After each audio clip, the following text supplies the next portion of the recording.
solamente voy a hablar de las 4 diapositivas que contiene esquemas o imágenes. Muy bien, y eso será todo. Y más preguntas adicionales que necesites. Muy bien. Me parece. Qué bueno. Muy bien. Comencemos por aquí. Que lo más importante es ¿Tuvieron problema con esto? no. Esta es la estructura de la vitamina B12. Hay un átomo de cobalto central y a él se une cualquier grupo de estos. Un grupo ciano, el agua, un grupo metil o un grupo de inosino. ¿Ya? Sí. Ahí llega. ¿Listo? Esta.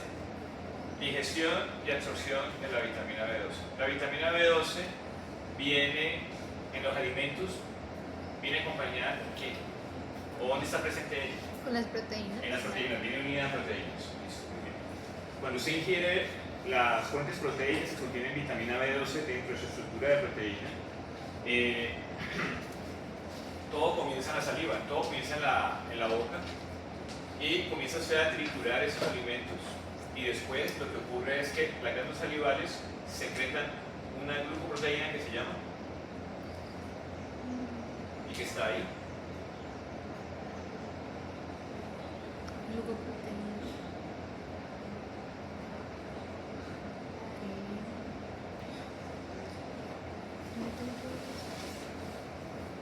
Lactocorrina. Lactocorrina. Sí. ¿Listo? Entonces, la lactocorrina sale secretada por las glándulas salivales, pasa por el esófago junto con la carga de proteína que viene del alimento, ¿no? de lo que se ingirió. Cuando llega al estómago la proteína que contiene la vitamina B12 en su estructura, ¿qué le pasa a esas proteínas que contienen vitamina B12 en el estómago? Una cosa es desnaturalizar y otra cosa es el efecto de la pectina. Entonces, primero se desnaturaliza. ¿Qué quiere decir que una proteína se desnaturaliza? Pierde el plegamiento, muy bien, pierde el plegamiento. Pero sí queda la hilera de aminoácidos, pero pierde el plegamiento. Cuando pierde el plegamiento por efecto de la desnaturalización, ¿que le produce quién? ¿Quién ejerce esa desnaturalización? La pepsina. No.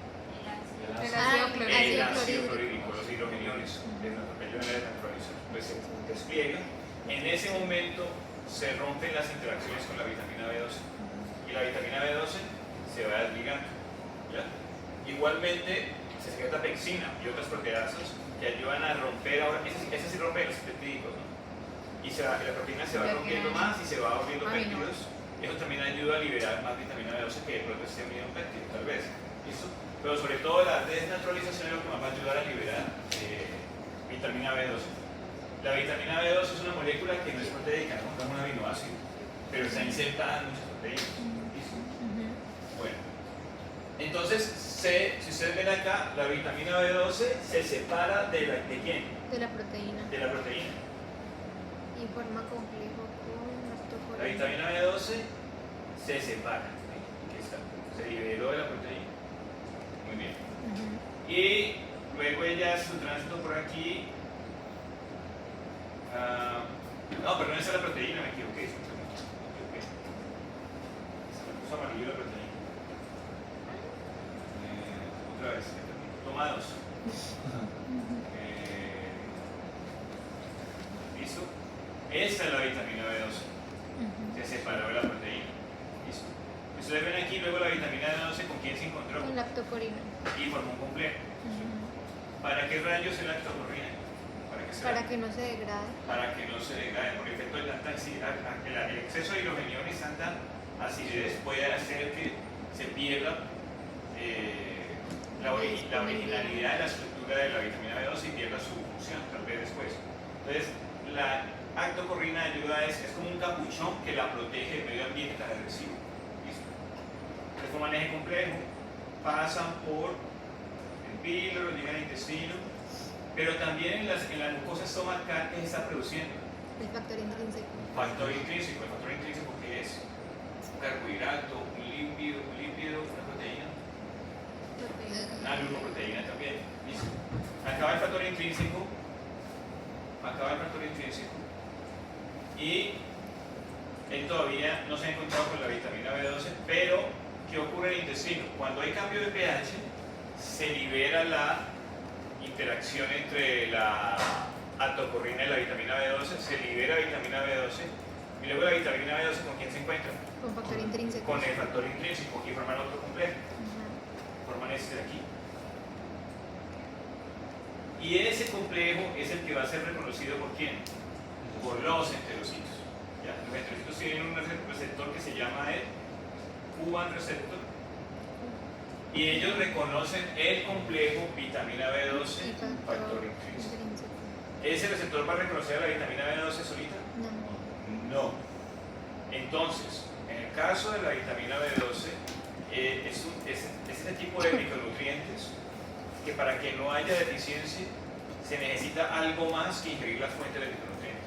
Porque una persona puede estar ingiriendo buenas fuentes de vitamina B12 y aún así llegar a presentar una deficiencia de vitamina B12, que no es usual, pero puede pasar. Y le puede pasar, así que le podría dar una deficiencia de vitamina B12, sí. Si llega sola. Claro, pero Casi no ¿y por tiene. qué llegaría solo la vitamina B12 al intestino? No tendría ningún. ¿Por qué? Porque la autocortisona no se une. Eso siempre ocurre. ¿no? Por Sí, la insuficiencia taurina siempre de- se usa en los alveolos. Pero ¿qué podría de pasar hierro, insuficiencia para de que no se hierro. absorba la vitamina B12? Que no se una con el factor intrínseco. ¿Y qué causaría que ya no se una con el factor intrínseco? Deficiencia de factor intrínseco. Es decir, que el estómago no pudiese producir el factor intrínseco, la mucosa estomacal. ¿Y qué situaciones harían que tal vez se vea comprometida la generación de factor intrínseco en la mucosa Antiácido. estomacal? ¿Ah? Antiácido. ¿Antiácidos? O sea, No necesariamente, no necesariamente. Podría, pues, tanto uso de antiácidos puede atrofiar la mucosa. Y si la atrofia, pues, genera cambios funcionales en ella. Cuando Eso se- podría pasar. Pero sobre todo, el tipo de situación patológica muy común, sobre todo en estudiantes universitarios, podría crónicamente llegar a ser que se disminuya la capacidad de sintetizar y liberar factor intrínseco. Anemia. No. ¿Estrés? La gastritis o las úlceras, no, exactamente. Porque el área, entre más grande se vuelve una gastritis, más se propague en la mucosa estomacal, puede llegar a alterar la zona de la mucosa estomacal en la cual se secreta el factor intrínseco. Una gastritis aguda pasa, pero si una gastritis se vuelve crónica y esa inflamación nunca encuentra alivio, es posible que se atrofie la mucosa, se esté atrofiando y que esas células ya no sean tan capaces de liberar factor intrínseco. Entonces hay que tener mucho cuidado con esas gastritis de tipo crónico, pero de todas formas las deficiencias de vitamina B12 no son tan comunes. En aquellos casos cuando se presentan, pues lo único, si en realidad hay un problema con la absorción, ¿qué es lo que queda para el tratamiento? Si la persona definitivamente tiene problemas para absorber la vitamina B12, ¿cuál tratamiento sería el indicado? Por sonda. Dígalo, Laura. Por sonda. ¿Funcionar? Digo, funcionar. Sonda. Por No, sonda. sí. Inyecciones de vitamina B12. Vía endovenosa. No hay de otro. Porque por acá no va a ser mayormente absorbida. ¿Listo? Bueno, entonces este complejo es el que es reconocido. Si ustedes ven, el receptor se une con el complejo y ayuda a endocitarlo. Se forma una vacuola de endocitación, una vacuola lisosomal, y dentro de esa vacuola lisosomal resulta que se degrada el factor intrínseco, que es proteína, y se libera la vitamina B12. La vitamina B12 abandona la vacuola y llega a la parte vasolateral y sale del enterocito vía este transportador que es el MDR. Listo. Simultáneamente el enterocito está produciendo una proteína que se llama transcobalamina. Entonces él la secreta a la sangre, así como el enterocito exportó la vitamina B12 a la sangre. ¿Y qué va a pasar con la transcobalamina y la vitamina B12? Forman otro complejo. Forman un complejo de transporte, y ese complejo es el que llega a diversos tejidos que tienen receptores para vitamina B12. El receptor genérico de vitamina B12 en otros tejidos se llama CD320, ¿ya? Que opera muy similar al Q1 receptor en los enterocitos, ¿ya? Entonces es una célula genérica cualquiera y expresa el CD320. El CD320 reconoce el complejo transcobalamina vitamina B12. De nuevo, este receptor, al unirse con el complejo, ayuda a endocitarlo, se genera una vacuola lisosomal, pero esta vacuola lisosomal es un poquito más fina que la vacuola lisosomal del enterocito, porque esta vacuola lisosomal tiene un canal de salida. ¿Listo? ¿Qué ocurre aquí? En la vacuola se degrada a la transcobalamina y se libera vitamina B12, tal como ocurría aquí con el factor intrínseco de la vitamina B12 en el enterocito. Y la vitamina B12 puede abandonar la vacuola por transportadores que pueden ser LMB1, o sea, por canales que pueden ser LMB1 o el ABCD4. ¿Listo? Abandona la vacuola. Y luego esta vitamina B12 se encuentra con proteínas chaperonas como estas. Esta aquí, esta acá, que tienen unos nombres tan largos que yo me atrevo a pronunciarlos, que tienen estas siglas. MMA, CHC, MMA, CHC. ¿Listo? Y esas chaperonas lo que hacen es conducir la vitamina B12 a sitios en los cuales están necesitando la célula. ¿Listo? ¿Quién puede estar necesitando la vitamina B12? Enzimas que nos realicen reacciones donde ella se requiera como cofactor, como coenzima. Por ejemplo, esta enzima, la metionina sintasa reductasa o la metionina sintasa, cualquiera de las dos puede catalizar esta reacción de conversión de este aminoácido metionina en este otro aminoácido que es homocisteína. Si la metionina gana un grupo metil, queda convertida en homocisteína, pero ¿quién ayuda a que ese grupo metil llegue a esa estructura para convertirse en esto? La vitamina B12. ¿Listo? Porque la vitamina B12 transitoriamente puede recibir grupos metil. ¿Listo? ¿Dónde más puede necesitar la vitamina B12? En reacciones mitocondriales, como la conversión de metilmalonyl-CoA a succinil-CoA. Resulta que la vitamina B12, si se une a grupos adenosil, funciona como coenzima para ayudar a que la enzima que realiza esa reacción, que puede ser la metilmalonyl-CoA mutasa, esta de acá, o esas otras dos de nombre impronunciable, pues esta vitamina B12 adenosilada, por decirlo así, ayuda a que el metilmalonyl-CoA se isomerice en succinil-CoA. ¿Qué significa que una molécula se isomerice en otra?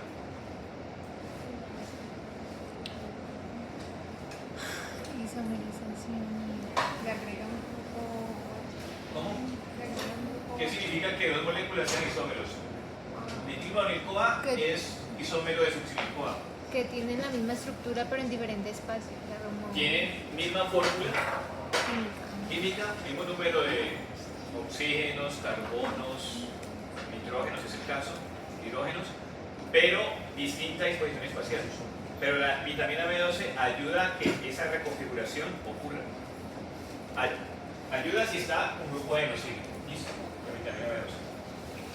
Bueno. ¿Alguna pregunta hasta acá?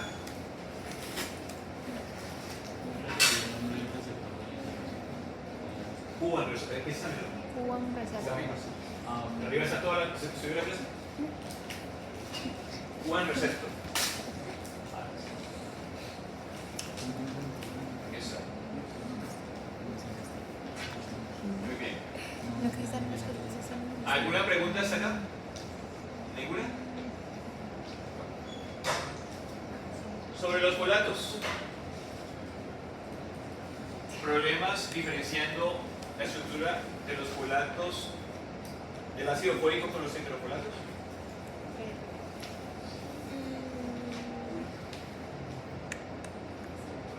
Miren, si yo estoy haciendo ese recorderis aquí de la clase, por favor los insto a que no estén haciendo otras actividades, no tienen nada que ver con la clase. Es sumamente irritante. Yo soy tolerante, pero hay cosas donde hay ciertos focos. Listo. Agradezco la colaboración. Bueno, aquí. No.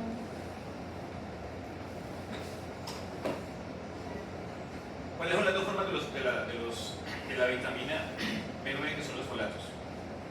El ácido fólico Forma oxidada y reducida. y los heterofolatos. El ácido fólico se le apoda la forma oxidada de la vitamina, mientras a los heterofolatos se le apoda como la forma reducida. ¿Por qué es eso? En la forma reducida gana hidrógeno, Entonces, que es bien. en el carbono 5 y el 8. en el carbono 5 y el 8, muchas gracias. En el nitrógeno 5 y el nitrógeno 8. Gracias, Laura. Muchas gracias. Ambos tienen, su estructura tiene tres partes, ¿no? Un anillo de pteridina, luego viene un anillo aminobenzoico, y luego viene, en el caso del ácido fólico, una única molécula de glutamato. ¿Qué es glutamato? ¿Qué es glutamato? ¿Es un carbohidrato? ¿Es un monosacárido? Es un aminoácido. Muy bien, Pablo. En el caso del ácido fólico apenas hay un solo glutamato. En el caso de los heterofolatos, ¿cuántos hay? ¿Cuántos glutamatos hay? Hay dos, pero 5 y 8, No. entre 5 y 8. Pueden haber entre 5 a 8 glutamatos unidos, una colita, un péptido ahí de glutamatos. Listo. Muy bien.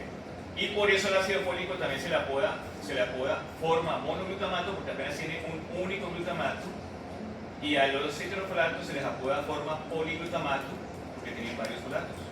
Varios glutamatos. Listo. Ahora sí, ¿por qué forma oxidada de forma reducida? Porque en el nitrógeno 5 y en el 8 aquí hay dos hidrógenos, 1 y 2 en los heterofolatos de forma reducida. Mientras en el ácido fólico, en nitrógeno 5 y 8, ¿hay hidrógenos? No hay hidrógenos. Por eso le dicen forma oxidada. Pero recordemos, porque yo asumo que si una molécula gana hidrógenos está siendo reducida y si una molécula pierde hidrógenos está siendo oxidada. Porque vienen todos los electrones. ¿Ah? También pierde electrones. Porque que llegue un hidrógeno es como que llegara un electrón más, ¿no? Porque apenas tiene un solo electrón. Y si se va un hidrógeno de la molécula, es como si se fuera el electrón también que tiene, que apenas tiene un solo electrón. Listo. Y los nitrógenos 5 o 10, por ejemplo, este de aquí, nitrógeno 5 o 10, puede pasar que esta vitamina, ya sea en forma de ácido fólico o en forma de heterofolato, gane esos grupos, el grupo metil, ¿cierto? El grupo metileno, CH2, el grupo metenil que es este, el grupo formil que es este, el grupo formilino que es este. El metil puede llegar ¿a dónde? Al nitrógeno 5 únicamente. El metileno, cuando llega doble, se une un metileno al nitrógeno 5 y un metileno al nitrógeno 10. El metenil también doble, ocupa nitrógeno 5 y nitrógeno 10, enlaces con ellos. El formil, ese sí puede elegir, podría llegar al nitrógeno 5 o al nitrógeno 10, y el grupo formilino solamente haría enlace con el nitrógeno 5. ¿Listo? Pero entonces, ¿cuál es la función de los folatos? Habiendo dicho eso, como coenzimas, ¿para qué sirven ellos? En una frase. Como aceptores, No. o sea, como No tiene que ver con electrones. Ah, ¿aceptores de qué, Laura? de... Pues del carbono, o sea, es que no sé cómo se dice. O sea, como que donan el carbono para recibir otro grupo. Ellos pueden aceptar transitoriamente grupos de un solo carbono, como todos estos. Lo aceptan en el sitio activo de una enzima, se lo aceptan a otra molécula y luego se lo pasan a otra molécula. ¿Sabes eso? Entonces, ellos son Donador. reservorios transitorios de grupos químicos de un solo carbono. Sin ellos, esas reacciones de traspaso de grupos de un solo carbono estarían muy bien más, porque las enzimas necesitan de ellos para poder hacer esas reacciones de traspaso de grupos de un solo carbono. ¿Es claro eso? ¿Alguna pregunta?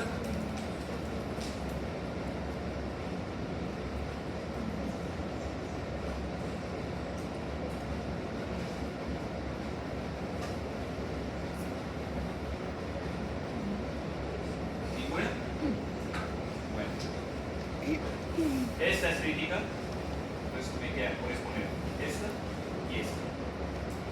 Y ahí quedaría todo porque lo demás es texto y luego lo que ustedes me quieran preguntar. ¿Listo? Muy bien. Atención acá, diapositiva muy crítica. ¿Listo?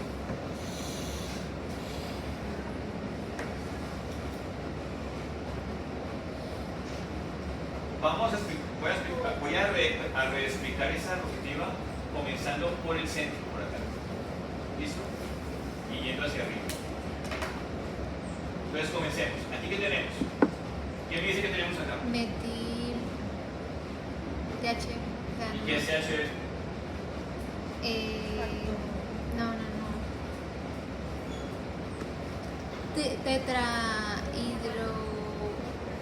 Tetrahidrofolato. Tetrahidrofolato. Y si le dicen que tienen un grupo metil, ¿qué quiere decir eso? Metil tetrahidrofolato. Pues que lo tienen ¿dónde? El- Es una forma de la vitamina que ya viene con el grupo metil. Ya gana un grupo un solo carbono. Obviamente va a tener que pasarlo a algún lado, porque para eso para eso trabaja. ¿Listo? Muy bien, este grupo metil, ¿a dónde va a ir? A la estructura de este aminoácido que es la homocisteína. La homocisteína no es un aminoácido que haga parte de proteínas, es un aminoácido que hace parte de frutas metabólicas, pero no de proteínas. ¿Listo? Muy bien. Si la homocisteína gana un grupo metil, queda convertida en ¿qué? Metionina. Metionina. Pero resulta que este paso del grupo metil no es tan directo, tiene un intermediario. El tetrahidrofolato le pasa el grupo metil ¿a quién? La Primero, vitamina B12. se lo pasa a la vitamina B12 en el sitio activo de la enzima que cataliza la reacción. Y luego la vitamina B12 sí se lo pasa ¿a quién? ¿A quién? A la homocisteína. ¿Listo? Y cuando la homocisteína gana el grupo metil, ahora ¿en qué queda convertida? Metionina. En metionina. ¿Listo? La metionina, ¿qué es? Carbohidrato, un lípido, una proteína. ¿Seguros que es una proteína? Un aminoácido. Como diría Alejandro Sanz, vamos a ver conmigo. Muy bien. Entonces, tenemos la metionina. La metionina puede servir para muchas cosas. Esa se puede ir en proteínas. Esa se puede hacer parte de proteínas, pero también hace parte de muchas cosas metabólicas, como esta de acá. Resulta que si se llama metionina es porque su cadena lateral ha ganado un grupo metil, por eso se llama metionina, viene de met, de metil, metionina. Su cadena lateral es grupo metil. ¿Listo? Entonces con ese met siempre véanlo como que es un grupo CH3 que está ahí alojado en esa estructura. Resulta que la metionina se va a convertir en un intermediario que se llama el S-adenosilmetionina. Para que la metionina se convierta en S-adenosilmetionina, ese intermediario que luego vamos a ver para qué sirve ese intermediario. Ella interactúa con el ATP. Y en la estructura del ATP ella va a ganar algo. Una parte de ese ATP lo va a ganar ella para su estructura y va a quedar convertida en S-adenosilmetionina. Ustedes ven la reacción allí, llegó el ATP, ¿cierto? ¿Y qué salió del ATP? ¿Qué fue liberado del ATP? ¿Ah? ¿Qué del ATP, qué de la estructura del ATP no quedó mezclado con la estructura de la metionina? Los fosfatos. ¿Cuántos fosfatos tiene el ATP? 3. ¿Cuántos quedaron por fuera de la estructura de la metionina? Los 3. Los 3. ¿El ATP qué es? Vuelve y juega, ¿eh? Esa pregunta la he hecho Sí. Ay, profesor. ancestrales. Honre mi memoria, por favor. ¿Qué es el ATP? Ese es el nombre, adenosín trifosfato. Sí, por supuesto que sí. Perfecto. Pero ¿qué es en esencia? Conceptualmente, ¿qué es el? Eso es metafóricamente. Metafóricamente, que es como lo que puede representar. Al grano. Pues Moléculas muy etéreo, pues muchas son moléculas.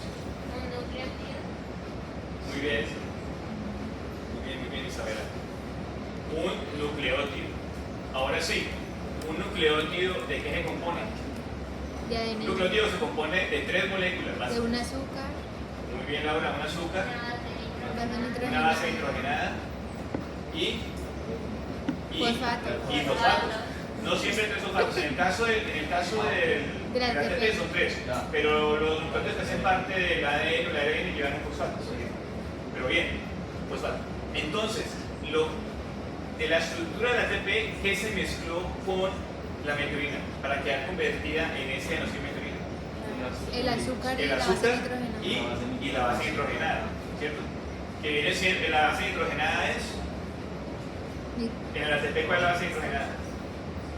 Adenosina y fosfato, ¿cuál es la base nitrogenada? No, adenina. Un momento, vamos a pasar a adenina, ¿cierto? Pero cuando una adenina está con un azúcar que es la ribosa, se llama adenosina. Entonces, la adenosina del ATP fue lo que se le pegó a quién? A la metionina. Los fosfatos no, los fosfatos fueron liberados. Ahora usted qué tiene, S-adenosilmetionina. SS, ¿de dónde vendrá? ¿Qué es S? S. Diga, acá, esa S, esta de aquí. Esta S de aquí. ¿Qué es eso? ¿Sulfuro? ¿Ah? Azufre. Es azufre. ¿Por qué? Porque la metionina en su cadena lateral también tiene azufre. Y en el azufre es que ocurre esa unión con la adenosina, el ATP. ¿Listo? Pero se llama S-adenosilmetionina. ¿Para qué va a servir semejante intermediario de nombre tan raro? S-adenosilmetionina. Va a ser un intermediario que constantemente va a estar donando ¿qué? Grupos metil a sustratos que lo necesitan para convertirse en los sustratos metilados. ¿Listo? Entonces, la S-adenosilmetionina prácticamente tiene la obligación de estar cediendo grupos metil a otras moléculas. Y cuando esa molécula gana grupos metil, quedan convertidas en algo distinto, que son moléculas metiladas y que cambian de nombre y cambian de estructura. Cuando la S-adenosilmetionina pierde el metil porque lo donó, es este aquí, ¿en qué queda convertida? Cuando la S-adenosilmetionina pierde el grupo metil porque lo donó, ¿en qué queda convertida? No más tres. Cuando S-adenosilmetionina pierde el grupo metil porque lo donó, se lo pasó a otras moléculas, ¿en qué queda convertida? S-adenosil S-adenosil homocisteína. S-adenosil homocisteína. ¿Listo? Muy bien. Ahora, si la S-adenosil homocisteína pierde la adenosina, ¿no? Que es la base nitrogenada y el azúcar, la pierde, ¿en qué queda convertida otra vez? En homocisteína. Y otra vez el ciclo vuelve y juega. ¿Listo? Entonces, la parte de arriba nos muestra la importancia tanto de los folatos como heterofolatos metilados y de la vitamina B12 para poder hacer ese juego de traspaso de grupos metil y que muchas moléculas se convierten en otras cosas. Muy bien. Ahora veamos de aquí para abajo, voy a cambiar de color. ¿Ah? Cali va a descender. Bueno.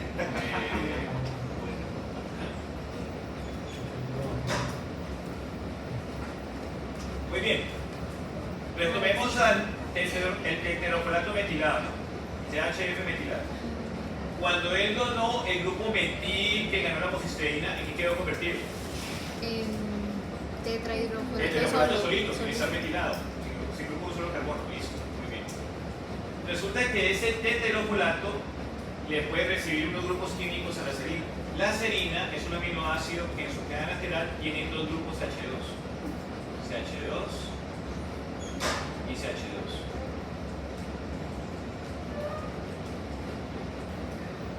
¿Listo? Muy bien. Si él le recibe los dos grupos CH2 a la serina, ¿en qué queda convertido? N5N10. En heterofolato con grupos, esos son grupos metilenos. Recuerden que CH2 es metileno. Pero ellos cuando llegan a los heterofolatos llegan en pareja. Entonces, un heterofolato va a quedar unido al nitrógeno 5 del heterofolato. Y el otro metileno, un metileno va a quedar enlazado al nitrógeno 5 del heterofolato. Y el otro metileno va a quedar enlazado al nitrógeno 10 del heterofolato. Llegan en núcleo. ¿Listo? Y la serina, en su cadena lateral, tiene esos dos H2. Cuando los pierde, ¿en qué queda convertido? En otro aminoácido, que es la glicina. La glicina es el aminoácido más chiquito que puede existir porque apenas tiene un solo hidrógeno en su cadena lateral, no tiene nada más. ¿Ya? Entonces, esa reacción me ayuda a generar glicina, un recambio de glicina, y me ayuda a que el grupo de los heterofolatos queden con grupos CH2 por algún motivo. ¿Para qué motivo?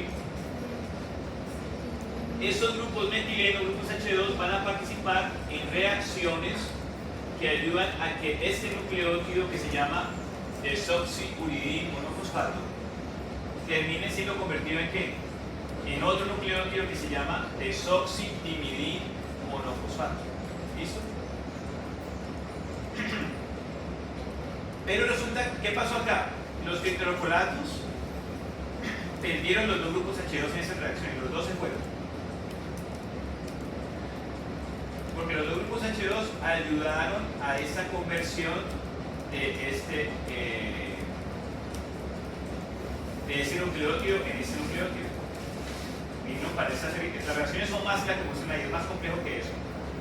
Pero resulta que ustedes me dirían, bueno, si él donó los H2 para estas reacciones de conversión entre desoxidimidinmonofosfato y desoxidimidinmonofosfato, pues, ¿cómo debería quedar otra vez este metileno tetrofolato? ¿Cómo debería quedar convertido si perdió los H2, los metilenos?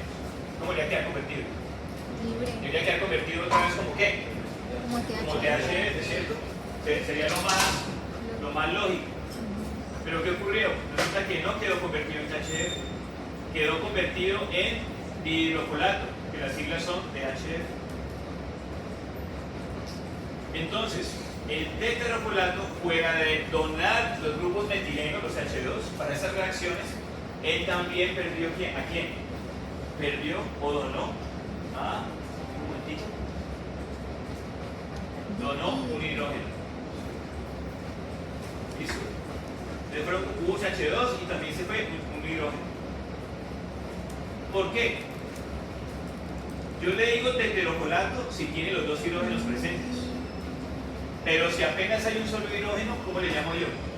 Si apenas hay un solo hidrógeno de estos, ¿cómo le llamo yo? Yo le llamo dihidrofolato. Entonces, con dos hidrógenos, yo lo llamo, con dos hidrógenos en nitrógenos 5 y 8, yo le llamo tetrafolato. Pero si apenas hay uno, le digo dihidrofolato.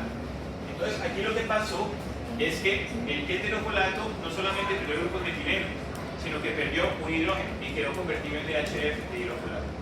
Pero simplemente, si él va a volver a ser tetrafolato, simplemente ¿qué tiene que ganar él para volver a ser tetrafolato?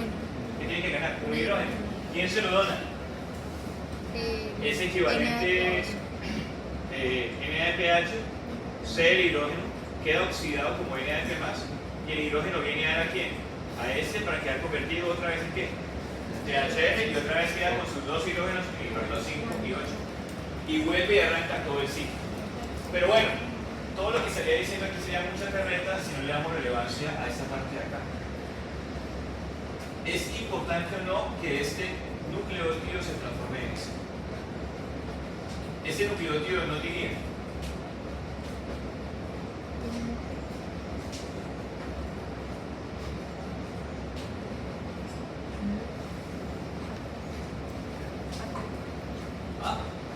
Diga, Paula, dígale a Laura para que Laura me diga.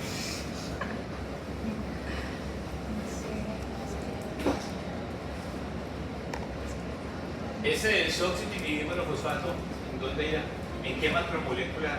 ¿En qué macromolécula la parte? Una macromolécula súper importante. No, la terpeno es una macromolécula, es una molécula. Una macromolécula es algo hecho de muchas pequeñas moléculas.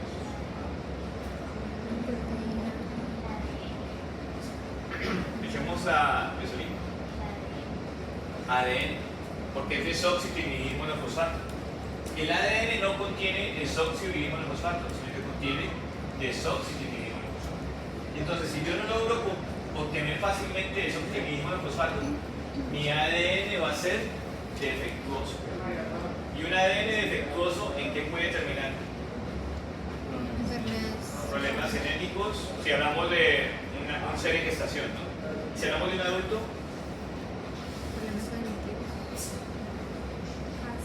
cáncer, posiblemente. Porque ¿qué tal un gen que tiene que ver con control del ciclo celular? Ese gen contiene timina, pues desoxidimidinmonofosfato, y le falta justo ese nucleótido. Es un gen que va a codificar algo totalmente distinto a la proteína que tiene que producir. Y puede ocurrir un descontrol del ciclo celular. De hecho, las deficiencias severas de folatos están muy relacionadas con cáncer. ¿Ya? Las deficiencias severas son raras, pero sí es plausible un descontrol del ciclo celular por cambios en y los genes que tienen que ver con el control de expresión, por la deficiencia de placa. ¿Listo? Muy bien. Lo otro es que los folatos también tienen que ver con la metilación del ADN, eso tiene que ver con la epigenética, ¿no? Con el control, con la regulación de la expresión de los genes. Si faltan los folatos, esa metilación de los genes no ocurre y los genes están descontrolados. También puede haber cáncer por esa causa. ¿Listo? ¿Alguna pregunta hasta acá? ¿Ninguna?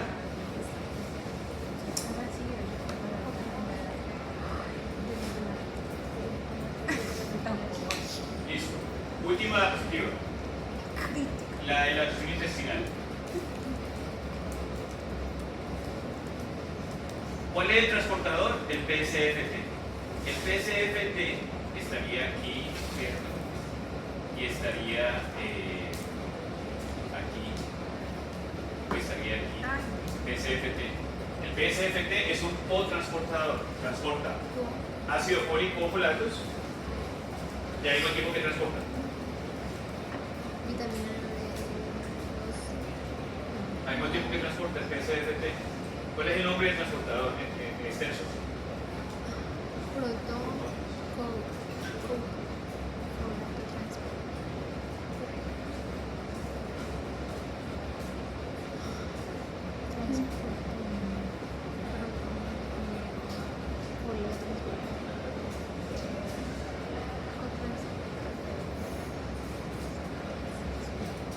Dígalo, Bruno Catlito.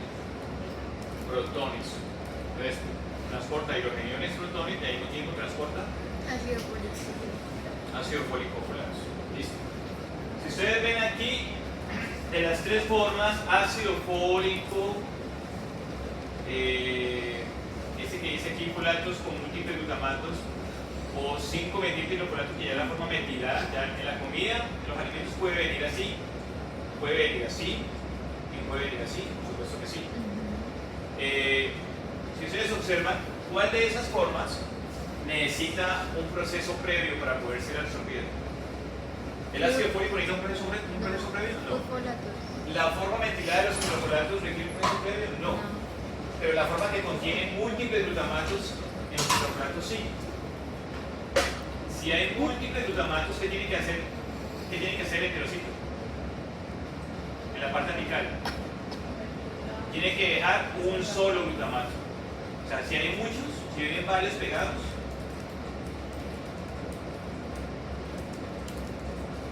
hay que recortar hasta dejar uno solo. Que quede así. Forma monoglutamato. Entonces, las formas con un solo glutamato van a poder ser absorbidas. Quien se encarga de cortar esos glutamatos es una peptidasa que está en la parte apical. ¿Listo? Específica para ese péptido de glutamatos. ¿Ya? Muy bien. Ahora sí, las formas monoglutamato, sea el ácido fólico o los hidrofolatos monoglutamato o tetrofolatos metilados que ya son monoglutamato, van a poder entrar directamente al enterocito vía PSFT y con transporte con hidrogeniones. Ahora, ¿qué puede pasar? Si entra ácido fólico, ¿cuál es la diferencia del ácido fólico monoglutamato con los tetrafolatos monoglutamato? ¿Cuál es la única diferencia entre los dos? Entre ácido fólico y tetrafolato. Los hidrógenos. Los hidrógenos. Entonces, el ácido fólico, si gana un hidrógeno por esa reacción, se va a convertir en ¿qué? Dihidrofolato. Y si gana otro hidrógeno en esa reacción, va a quedar convertido en ¿qué? Tetrahidrofolato. Muy bien. Perfecto. Esos heterofolatos podrían volverse formas metilenadas en el metabolismo propio del enterocito. Y esas formas metilenadas también pueden llegar a ser convertidas en formas simples metiladas. El ácido fólico o estas formas monoglutamato y tetrafolatos pueden abandonar el enterocito, por supuesto que sí. Pero una forma típica de abandono de salida de la vitamina es que salga como tetrafolato metilado. Esa es la forma más común. Y ya sale metilado, de hecho, para los tejidos. Y llega ya metilado, listo para trabajar. ¿Listo? La forma como la vitamina abandona el enterocito no es clara. Se asume que puede haber la intervención de un transportador que se llama el MRP. El MRP se llama proteína de resistencia a múltiples drogas. Y al parecer, esta proteína puede actuar como un canal para que salga el ácido fólico por los folatos, por la forma methylada de los hidrofolatos. Pero no es del todo claro el por qué una proteína tan poco específica ayudaría a que salga el ácido fólico por los folatos. Listo. Muy bien. ¿Alguna pregunta hasta acá? Dime, Isabel. Una peptidasa. Como es un péptido de varios glutamatos, tiene que ser una peptidasa. Que no me mueve. ¿Listo? Bueno. Y ya, ¿alguna pregunta por el texto de la clase? Pues que hay uno folato y es diferente al de la suplementación. ¿Cómo? Es que yo te digo que es cuando uno suplementa ácido fólico a las embarazadas. Es diferente a ese alimento. Ya, buena pregunta. Escuché una pregunta de David. David pregunta ¿por qué la forma de suplemento para embarazadas? Ácido fólico. El ácido fólico, como ustedes lo pueden ver, fácilmente se interconvierte en ¿qué? En tetrofolato. La forma más activa de la vitamina, como lo pudieron ver, son los tetrofolatos. Pero es que la diferencia entre el ácido fólico y los tetrofolatos es simplemente que los hidrógenos que se ganan muy fácilmente. Entonces, suministrar ácido fólico, primero, puede ser ligeramente más fácil de absorber porque no hay que peluquearlo. El ácido fólico viene con solo glutamato. Les pasa más rápidamente sin mayores procesos previos. Pero también hay suplementos con tetrofolatos ya hechos con un solo glutamato, por glutamato, y también son igual de biodisponibles, sin ningún problema. Pero al suplementar con ácido fólico, hay que asumir que ese ácido fólico fácilmente se puede convertir en tetrofolato y ser muy activo.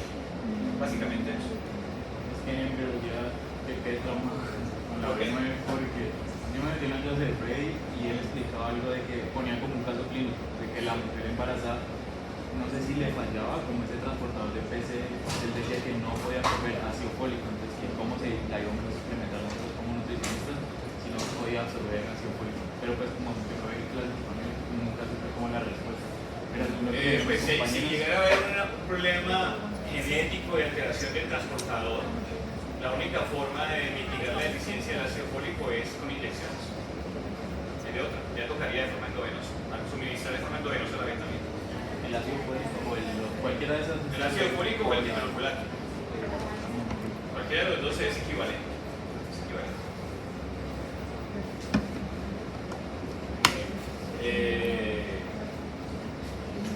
¿Alguna otra pregunta?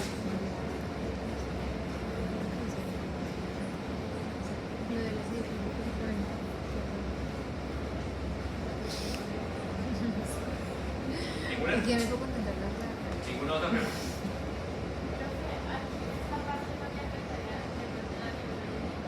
Habla más duro, por favor.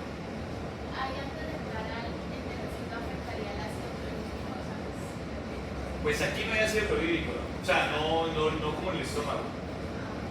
Ahí tenemos secreciones más que todo alcalinas, ¿no? Por el bicarbonato, que ha sido vertido al duodeno. Pero no mayormente. Pero usted lo dice por los hidrogeniones. Recuerden que el enterocito tiene sistemas de bombeo de hidrogeniones, de a poquitos, al lumen para ayudar luego a que él vuelva aliente con otras moléculas, ¿no? Lo hemos visto en otros apartados, en otras clases. El enterocito saca por momentos hidrogeniones para ayudar a que otras moléculas entren con ellos, como los aminoácidos, por ejemplo, o los péptidos pequeños.